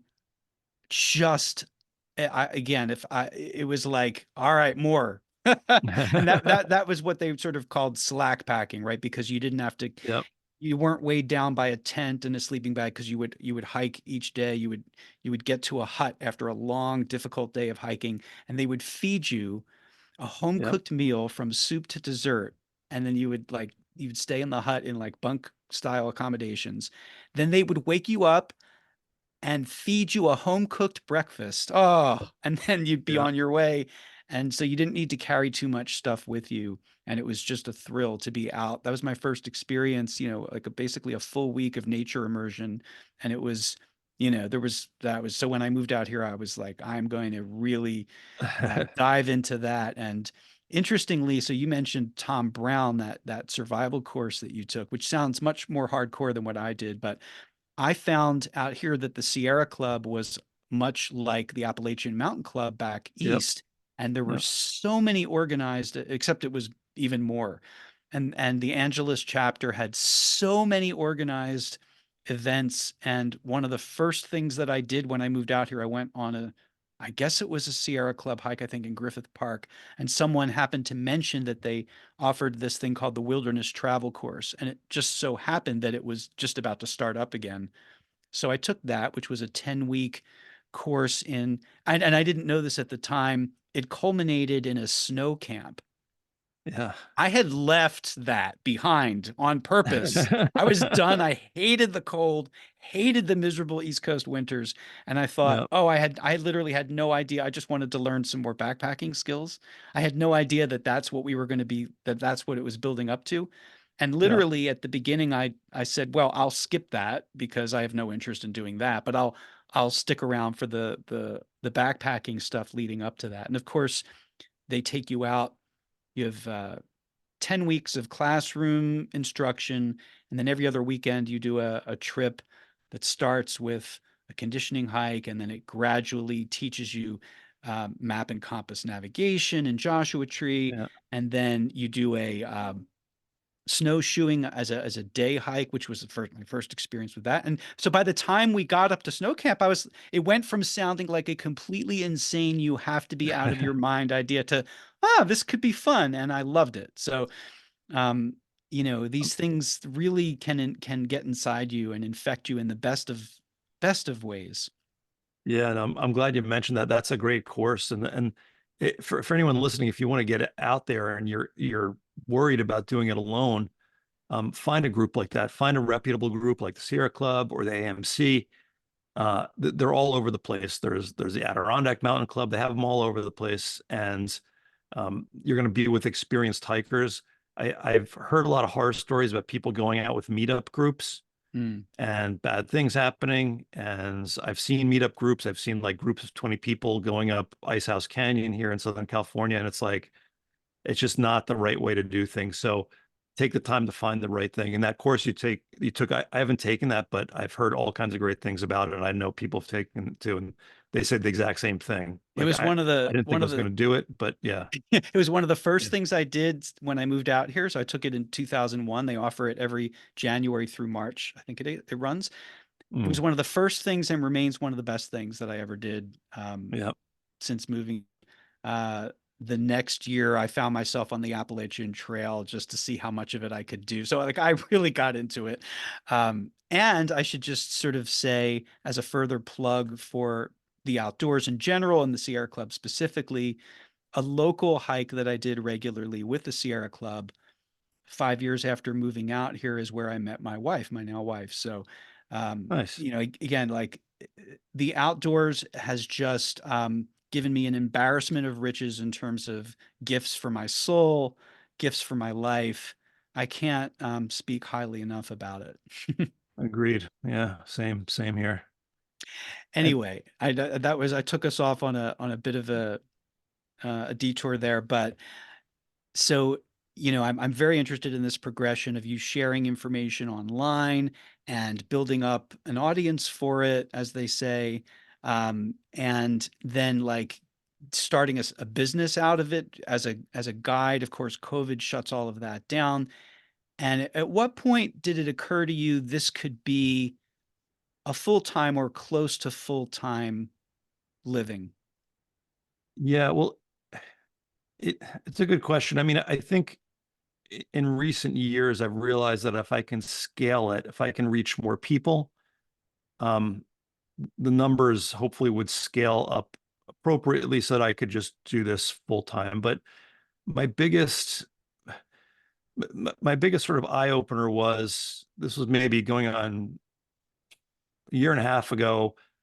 I had gone up to Washington State to do a hike called um, the Enchantments Traverse. It's like one of the most beautiful hikes. I'd done it before I did the websites, and I at this point I was doing the videos as I mentioned earlier, just as a supplement to the printed guide. They weren't really well produced. It was more of an afterthought shot on a GoPro. Interesting. Yeah. Um, the afterthoughts maybe it's not the right, but it Yeah. was something that I Another wasn't a whim. YouTuber. Yeah. Yeah, I wasn't a YouTuber. And um I brought up I had always had two GoPros with me in case one failed. And I'm up on this bucket list hike. I've booked a flight, I've gotten a permit, which is super hard to get to go do this. It's an overnight hike. And both GoPros fail. They both lock up, the firmware, whatever it was. And then I realized I need to get a different approach to shooting this video because and it's not just like trading the GoPro out for like a different brand of a camera. I need to, well, that was the first thought. And then I looked at my statistics on YouTube and I just did a general, you know, recon of everything around in terms of the digital landscape and what people are doing. And I realized that people are consuming on video now, right? People 10 years ago, you'd look at a website. Today, you'd look at a video. That's just how it is. And I decided that I'm going to use this opportunity of me retooling my camera setup and my production setup to focus more on YouTube because that's where I could reach more people. And I'm not going to give up the website, but I'm going to do it video first because the other thing I used to do all the time in my videos was I'd say, here's the hike. If you want all of the details or if you want an Right. update, check my website because you can't update a video. I mean, you can, but it's a brand new video. You can't go in there and edit it and then leave it in place. So the only way I could really do that was to update my website, which I can control completely. And but I just, I realized that I can guarantee you for every video I've up there where I say, look at the website to tell, if you want to know how long it is, somebody would be like, how long is it? So I said, let me just put it all in the video and then the website will be the supplement. Now, the website will be something that somebody can print out or save to their phone, but the videos where people are consuming. And I've Hmm. been probably for the last year or so just on a journey of transforming what this is being more of a video centric experience.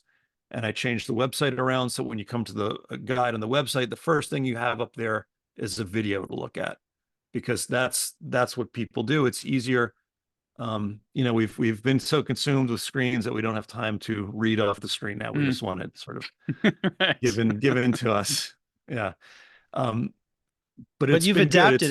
It's interesting to hear that, like when you had that incident Yeah, with both GoPros failing you, and technology is notoriously our best friend when everything's working and our worst enemy when it's not, right?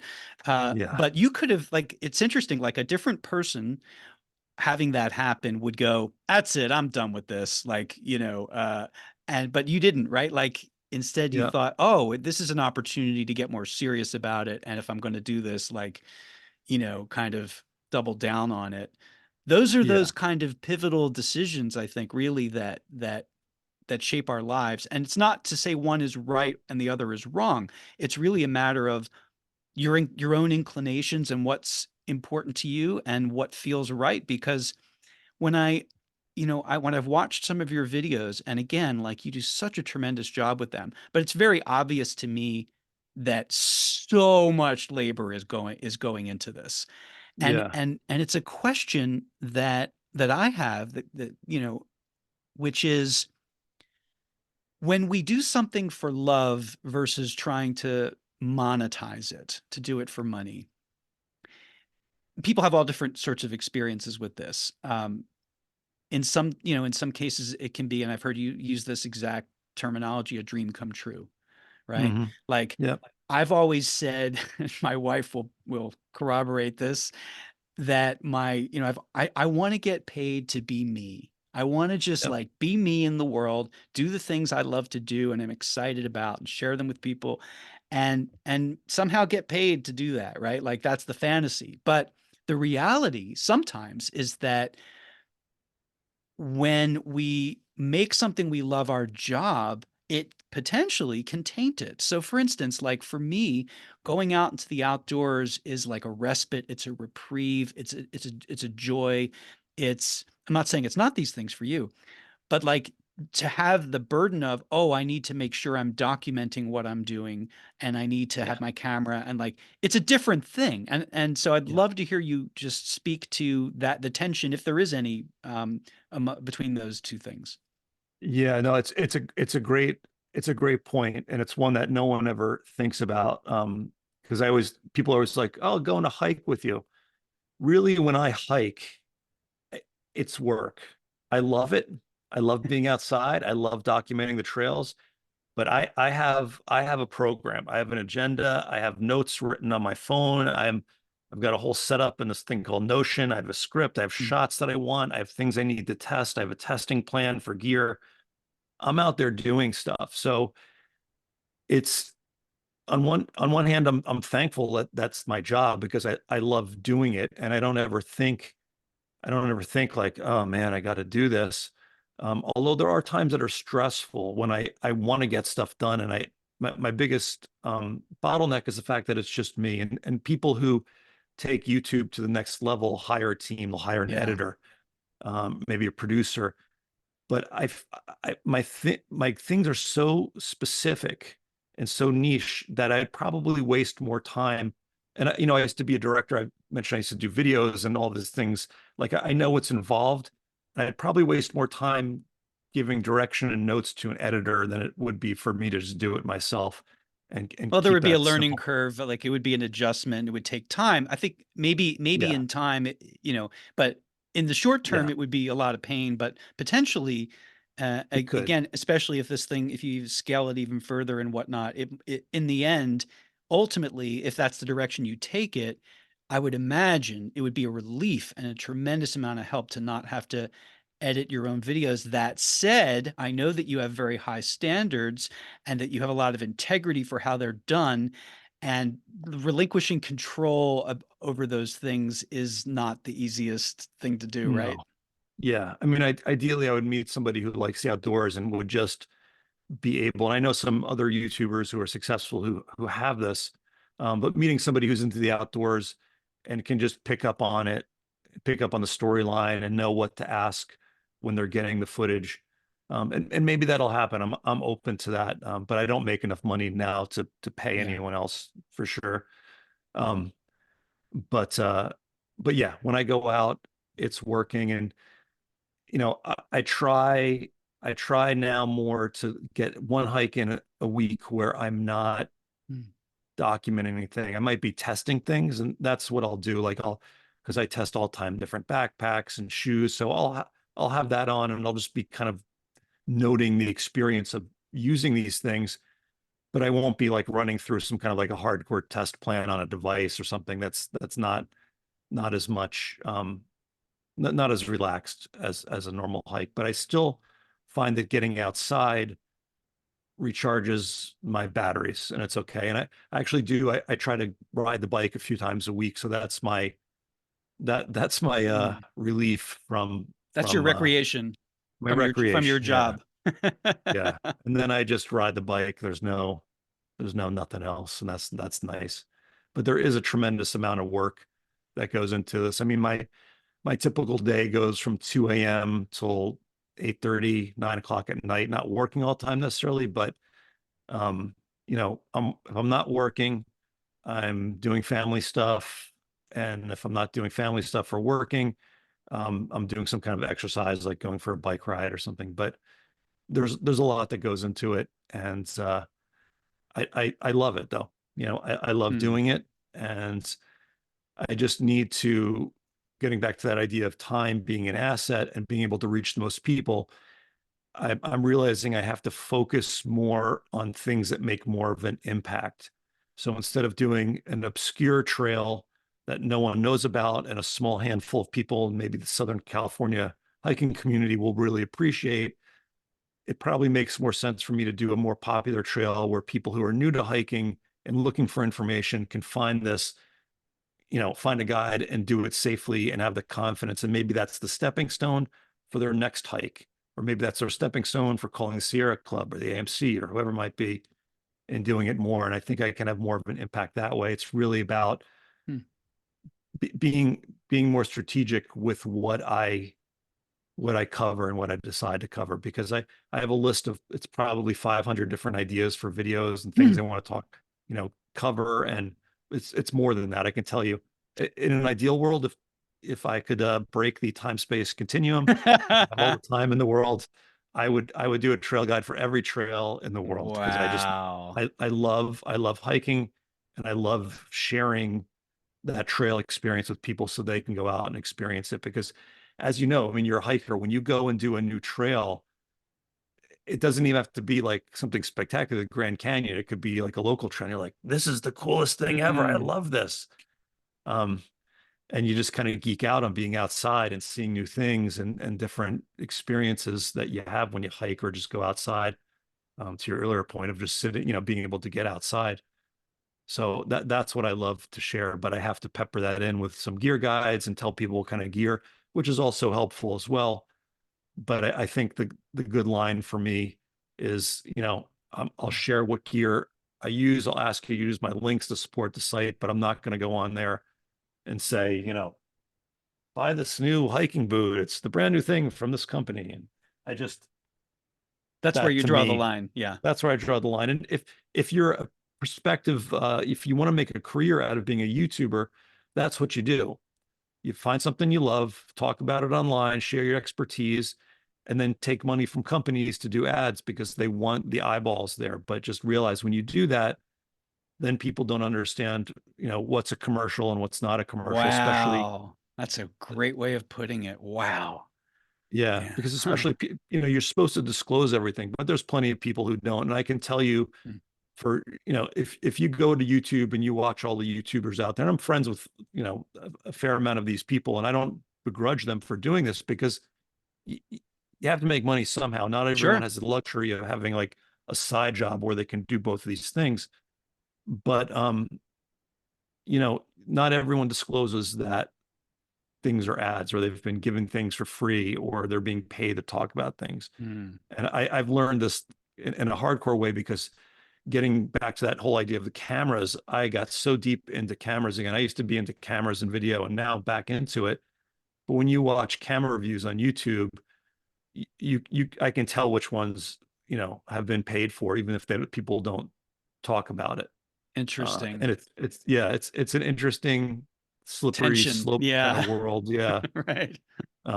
Because regular ads don't work. Regular banner ads are like the billboard that you see on Route 95 for Jacoby and Myers or whatever it was when we were, driving on 95 when we were younger.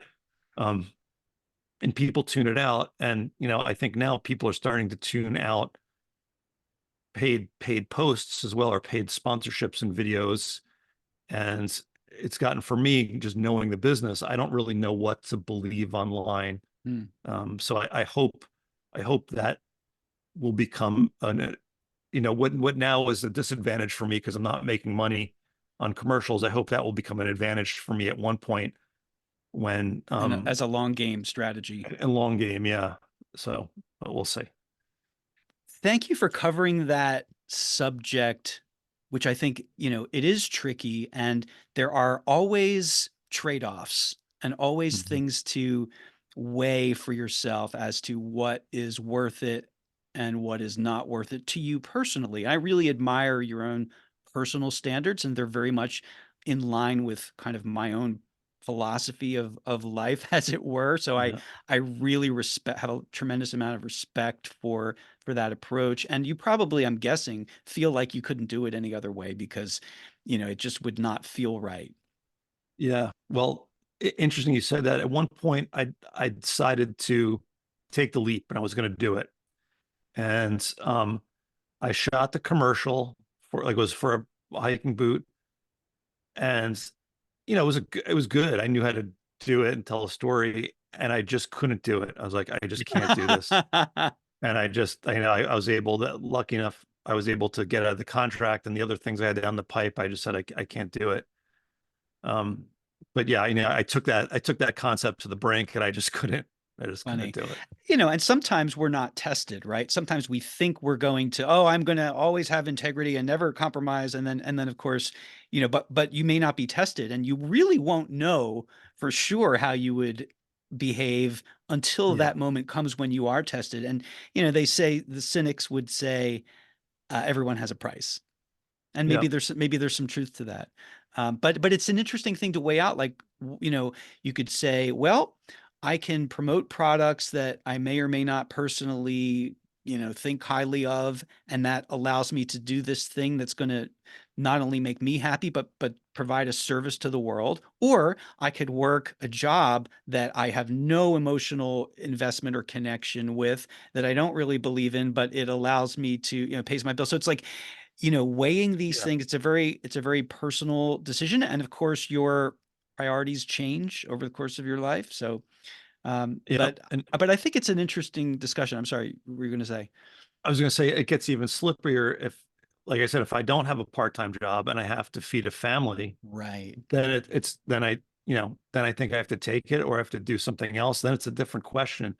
And the question that I'm looking at right now in terms of how I'm going to make this a business, aside from making it bigger, is would I work with brands, maybe not in a commercial sense where I'm like, this is the new blah blah blah, but maybe in a more long-term fashion that I believe in, that I use Right. already, right? Yeah. If somebody wants somebody that I'm recommending on a gear page says, Chris, we love your website, we want to support you. You don't have to do a commercial. And I just do like, what you see on PBS where the show is made possible by the Bill and Melinda Gates Foundation or what, nature was made possible by ExxonMobil and that kind of thing. That Yeah. is maybe the funniest sentence I've Yeah. heard all week. Nature is you, made possible by you, ExxonMobil. you've heard that at some point on That PBS, is hilarious.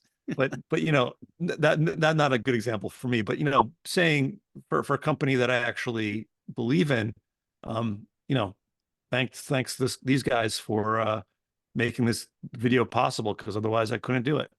Yeah. I think that's maybe something that I could live with. That's more in line with the values, and I think that works with my editorial integrity too, in a way, because I'm already talking about these things. I'm not doing a hard sell, and it shows the people in the community that, hey, this company is behind this person who's putting out these free guides. He's not on there selling the new shoe. They're just saying we support the outdoors. And I think something like that could work. And that's maybe where my line is. Because ideally I would like not to have my second job, my job and just do this the full time. I could do more guides. I could help more people. But again, like you said, it's an interesting question. The lines priorities change, the lines move maybe. But at the heart of it, I would never recommend something that I would never say something I didn't believe to you, to anyone, the collective you out there. Um, and that's where I think the line is for me. So So you would never say that nature is made possible by ExxonMobil. yes. Nature's thriving is made possible by the good people at Yes. XYZ Corporation. Um, Chris, thank you so much for A, everything that you do, and B, for spending this time with me and having this conversation. I have thoroughly enjoyed it, and I can tell that we're kindred spirits in a number of ways.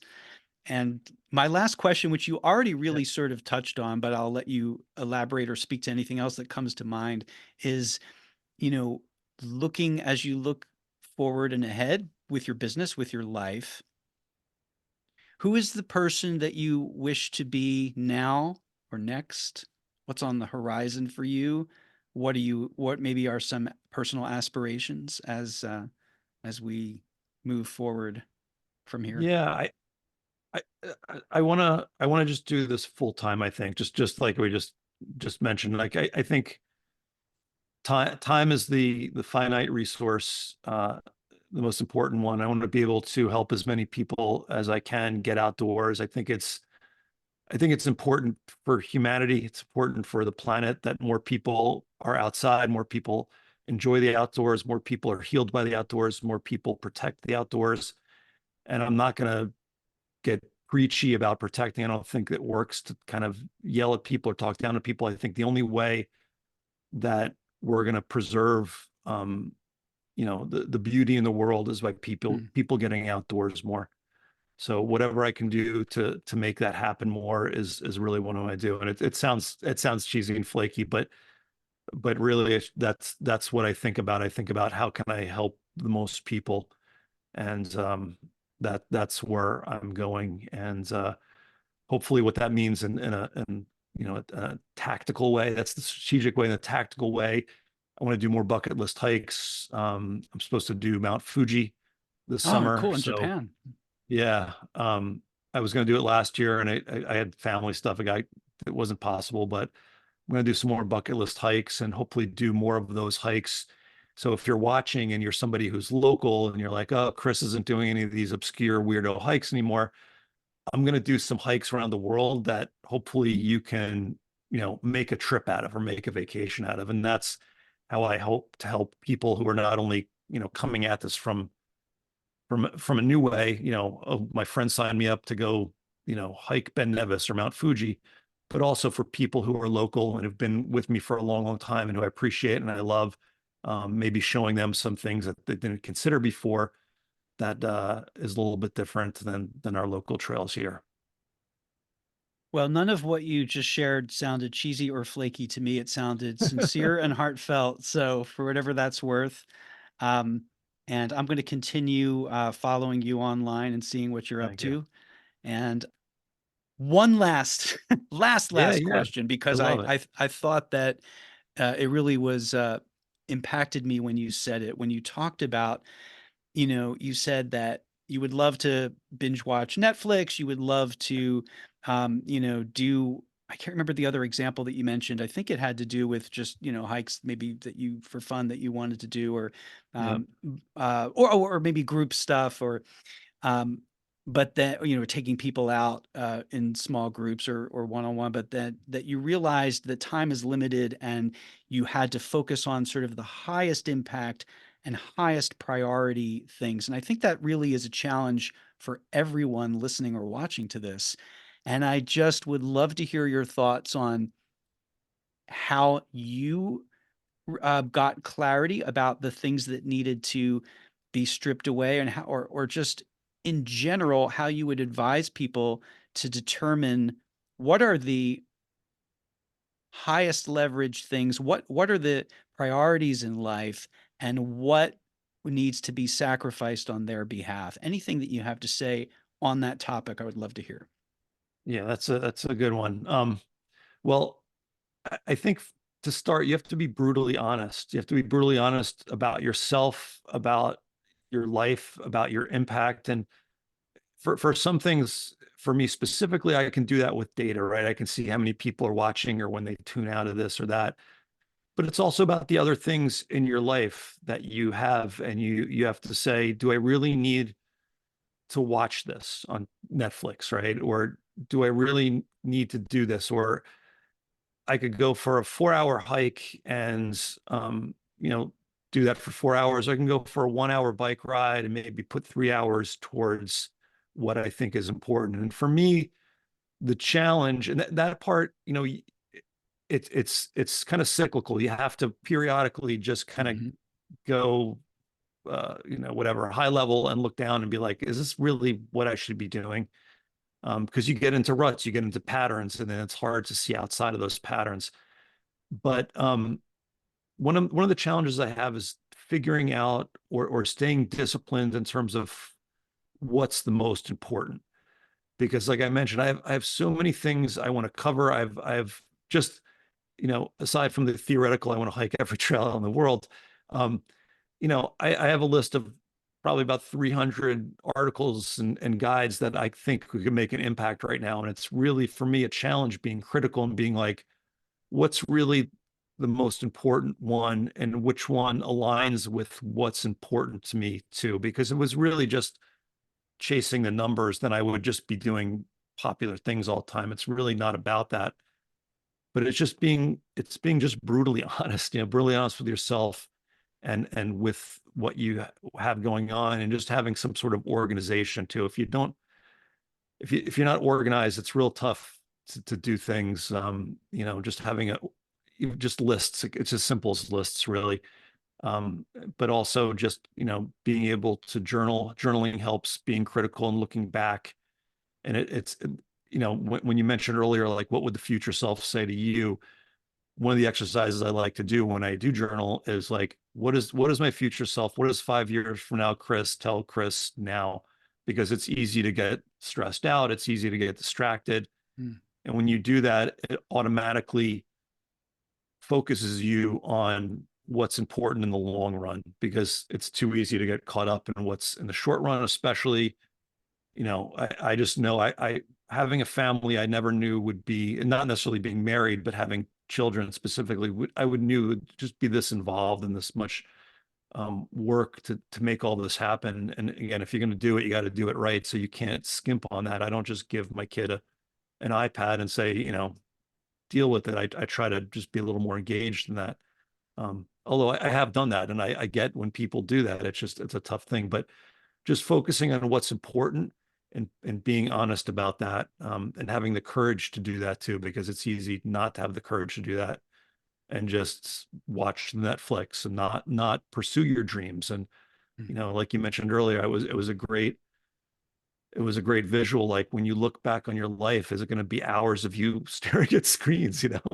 That's that's not a Put the life to fast live. forward, So, fast forward. When do we get to the good stuff here? Come on. yeah, Come on, get yeah, away from the screen. yeah, exactly. What happens at the end? He dies. No, yeah. Yeah, right. Spoiler alert. Spoiler. Yeah, he watches a lot of TV, then he dies. Um, the Cris Yeah. Hazzard story. Yeah. A cautionary Um, tale. Um, yeah.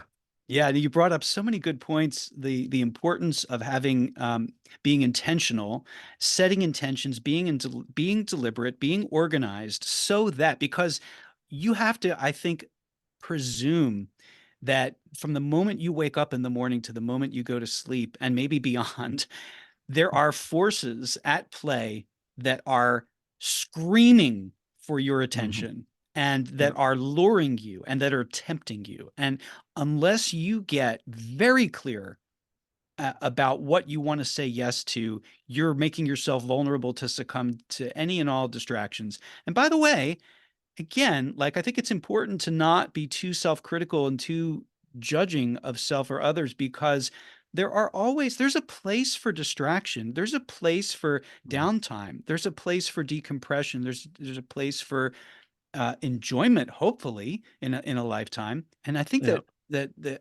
a really challenging part of this equation is balancing. Okay, let's say for the moment, for the day, we're clear on what our priorities are, and we're making deliberate efforts at eliminating distractions and keeping ourselves focused on what is important. Um, there's planning and involved in that, but the importance of I can't tell you how many times I've been on a hike and had to say to myself, usually when it's approaching the end, and I think that this is a good metaphor for life, oh my God, I missed most of this. I wasn't even here. Here I am in this beautiful place, and my mind has just Yep. been, I have been completely lost in my thoughts. And maybe incidentally, I benefited from the fresh air and the Yeah. the restorative power of nature. But how much of it was I actually here for, paying attention to and appreciating and savoring? And I'm usually disappointed when I ask myself that question. But just having the presence of mind to ask it is the important thing, because then you're back in those Yep. moments. I should also add it. You mentioned that, I've been meditating for years, since I've been in high school. And Wow. if you want to be, if you want to be successful or you want to be able to be focused, really meditate, learning how to meditate and just learning how to spot your thoughts, not being controlled by your thoughts. It's something I haven't thought about in quite some time because I'm just so trained to like, oh, I'm thinking about this, so I'm thinking about that. But if you get caught in by your thoughts and your thoughts just become like this whirlpool where you can't get out of, it's tough. So invest some time into meditation. And really, if you get anything out of it, it's just the ability to catch yourself thinking. Because then the power of those thoughts and feeling too, that's the same thing, but not the same thing, sorry. But that catching mechanism is the same because it's real hard to do things when it's hard to take a step back when you're just constantly embroiled in some kind of wave of emotions and thoughts. It's a tough life that way. So Yeah. Thank you for sharing that. And it's impressive to me that you started back in high school, you said you started meditating? yeah, I started back then, and I've had periods where I didn't do it, but I because you get to a point, and this is probably with anything where you're like, oh, I got this. I can spot my thoughts. I don't need to do this anymore. Like this is, I'd rather do something else. But I found that over the years that it helps to stay in practice. I just do 10 minutes every morning now. Not a whole lot, just real simple. Just watching my breath. That's all it is. And if a thought comes up, just noting it or feeling, and that's all it is. It's nothing. You don't need to get too crazy with it. I found, and I've tried all different types of things over the years. I did TM and all kinds of things, but it's really it all gets down to the fact that you just need to spot things. It also calms you. There's also other Mhm. benefits to it, but for me, that's the most powerful thing about meditation. Just not being able to not get caught up in all of the drama that your mind and body can create, especially with all the forces in life, and especially now that we live in this hyper uh, this overloaded sensory world where everyone can reach you at all times and people are commenting and doing all kinds of you know things. It's not like the old days where you lived in a house and you had a couple friends, and it was I think easier in the older days to be a little more centered. But in today's Mm. society, with everything going on and all the screens and everything like that, um, being able to pull away from that mentally is important. Yeah. I'm just gonna Preachy, getting No, preachy. no, no. I'm gonna pause and take that in. And I think that this is as good a time as any to wrap this up and to say thank you again and to encourage our audience and listeners to check out Hiking Guy, Guy, hikingguy.com, and also Cris Hazzard's Hiking Guy YouTube channel. Anything else you wanted to direct people to in terms of the work that you do? No, that's it, Eric, and thank you so much for having me on. I just realized we've been talking for a couple hours. It was so much fun. It went by in like felt like 5 minutes. So thank you, and thanks for using the guides, and thank you to everyone out there who uses the guides. I could not do it without all of you, and I'm grateful. So thank you. My pleasure. And stop listening now, folks, and get yourself outside and or shut everything off and just turn within. I think that both meditation and journaling are extremely useful and helpful practices to help you become the person you want to be. So thanks again, everybody. Thank you, Cris, and take good care. Thanks.